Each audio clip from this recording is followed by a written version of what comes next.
કે અમારે વોટ નહીં નાખવાનો એટલે અમે બાયને બેસી ગયા છીએ.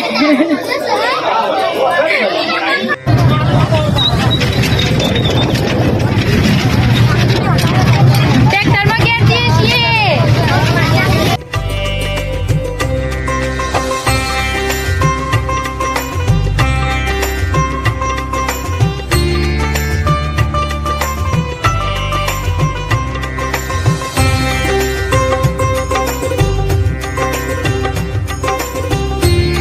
બસ હવે ઘેર આવીને બેઠા છીએ. ભાઈ આપણને તો ભૂખ લાગી છે જો એટલે સવાણું ખાઈએ છીએ. અને બીજું ગોમ આપણું જ છે, ગમે તે સરપંચ આવે આપણે બધી વસ્તુમાં રાજી જ છીએ. હા ભાઈ આપણે એવું કશું નહીં, પણ આ તો આપણા ખુદના કાકા ઉભા રહ્યા છે એટલે આપણને થોડુંક તો થાય કે આપણે કાકા જીતે. હા હેડો હાજ.